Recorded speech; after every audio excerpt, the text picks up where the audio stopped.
So I want to actually stress more on the waste, elimination of waste, because this is pretty much kind of central and fundamental to lean, whether it is software development or even if it's to do with, for example, manufacturing. Very, very, very critical.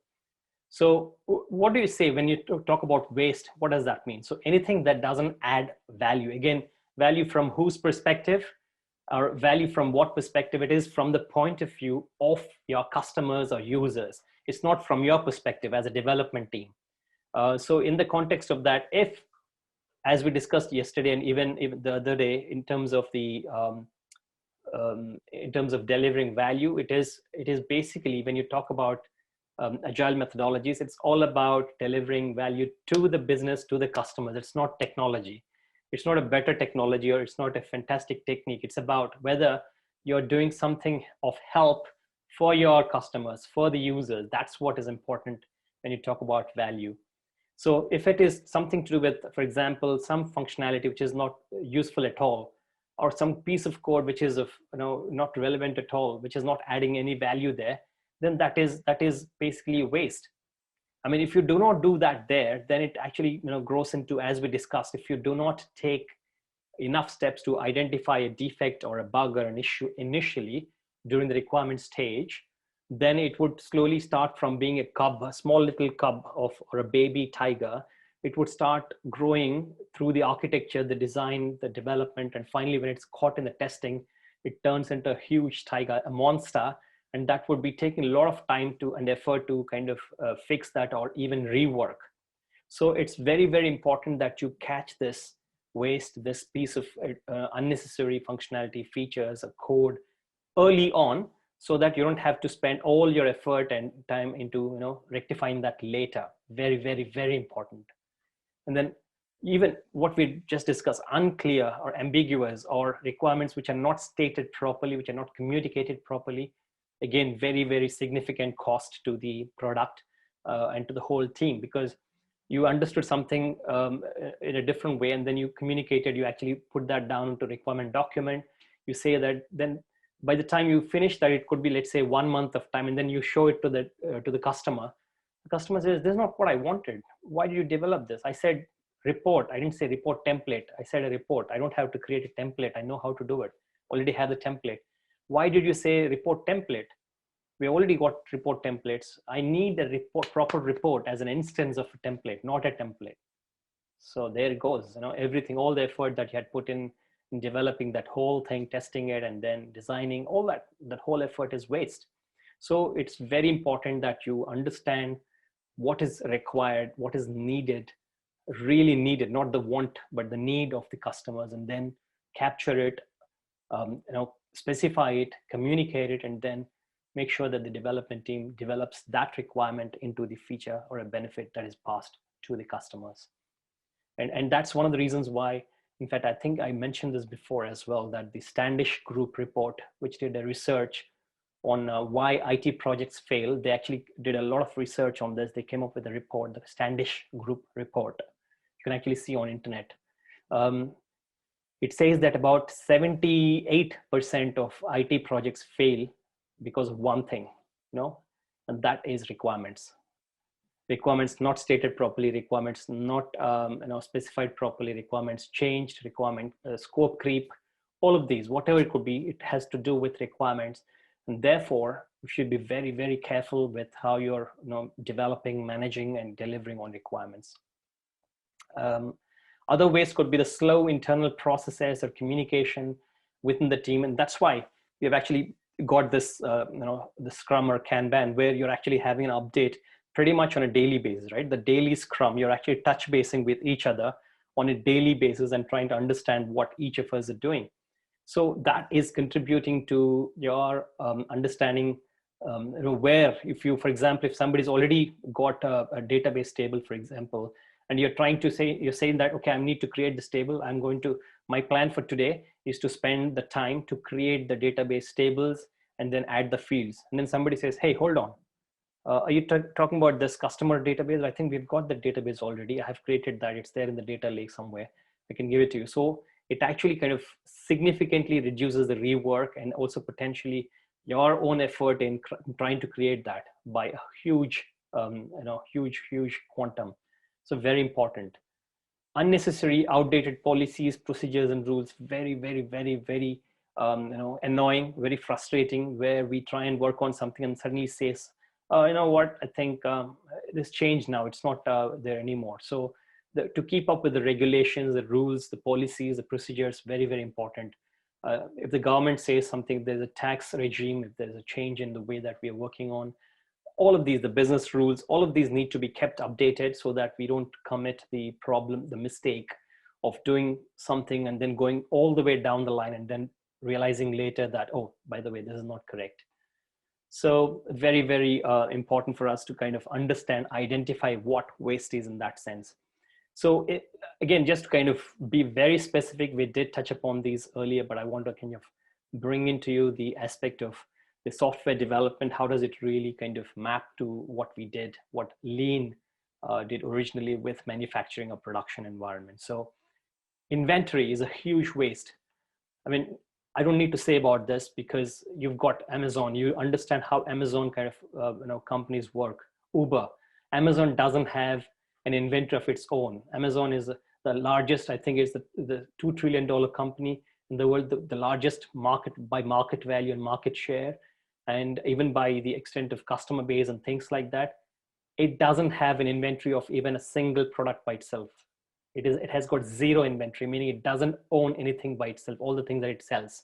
So that's a huge change of business model compared to what people were operating before. They thought that they need to own something, they need to put that product into their backyard or the inventory, then they need to actually give it to the distributors, and then the distributors would actually kind of sell it to the retailers, and that's how the final sale would happen to the end customer. No more there. So the Amazon and these kind of companies, businesses, they came up and they actually kind of destroyed that model. Fundamentally, they shook the foundations of how businesses were operating till then. So it's very lean now. The way, for example, even the same with Uber. Uber doesn't own any car that it actually has. The cars are owned by Uber drivers who would register with Uber. So Uber is a taxi company, but still it doesn't own a single taxi, so-called taxi or a car. Everybody's actually kind of owns the car themselves, and they would register with Uber. What a significant change of business model, right? So previously we used to think a taxi company means, okay, it should own the taxis. It should have a rank of taxis, a fleet of taxis. It changed fundamentally how we operate and what we think about the business.